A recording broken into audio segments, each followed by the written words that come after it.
బయటకు వచ్చి మాట్లాడేస్తాడు, విషం చిమ్ముతాడు. ఎవరయ్యా ఈ వ్యక్తులంటే అంటే విదేశాల నుంచి డ్రగ్స్ అందుకున్న వాళ్ళు ఎవరయ్యా అంటే అడ్రస్లని చూస్తే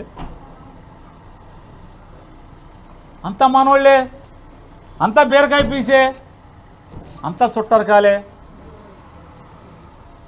మరిదికి చుట్టం, వదినికి చుట్టం,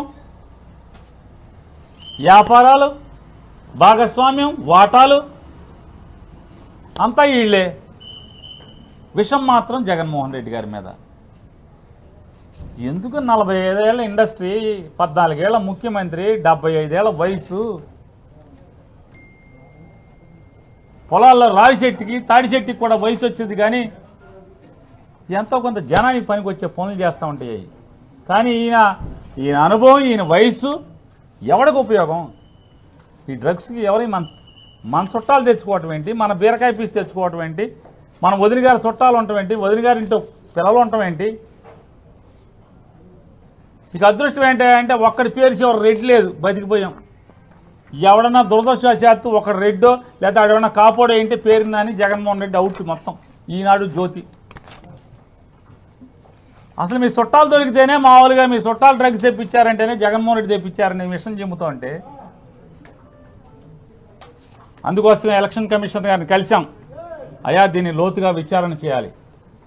తెలుగుదేశం పార్టీ మాకు భయాలు, అనుమానాలు ఉన్నాయి. ఈ రాష్ట్ర ప్రజలకి, వైఎస్ఆర్ కాంగ్రెస్ పార్టీకి ఆందోళనలుగా ఉన్నాయి. బ్రాందీ పంచేటువంటి స్థాయి నుంచి దాటి ఈ రాష్ట్రంలో ఓటు కోసం డ్రగ్స్ ఏమన్నా పంచిపెడతాకి తెచ్చాడా చంద్రబాబు? ఆయన కొడుకు. ఒక్కసారి లోతుగా దీన్ని విచారణ చేయించి త్వరితగతిన దీన్ని అరకట్టండి. ఈ ఓడ వెనకాల మరింకో ఓడ కానీ మరొక మార్గంలో కానీ తెచ్చేటువంటి ప్రయత్నాలు చేసేటువంటి అవకాశాలు మెండుగా ఉన్నాయి.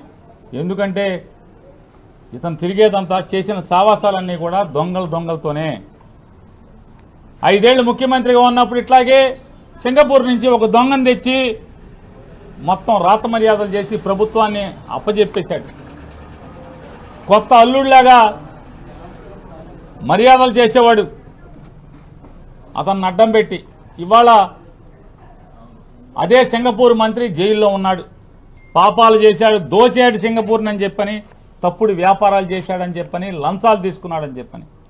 కాబట్టి ప్రపంచవ్యాప్తంగా చంద్రబాబు నాయుడు ఎప్పుడు అధికారంలో ఉన్నా ప్రపంచంలో ఏదో ఒక దేశంలో తప్పుడుతనంతో, దొంగతనాలతో, అవినీతి పరులతో, మాఫియా వ్యక్తులతో అంటగాగినటువంటి ఉదాహరణలు కోకొల్లలుగా ఉన్నాయి. కాబట్టి అతనికి ఉన్నటువంటి పరిచయాలలో ఈ రకమైనటువంటి దిగజారి, అంటే రాజకీయాల కోసం ఎంతకైనా దిగజారేటువంటి, తండ్రి లాంటి మామని పొడిచినాడు, బావమరిదిని కాళ్ళు పుచ్చుకు లాగినాడు,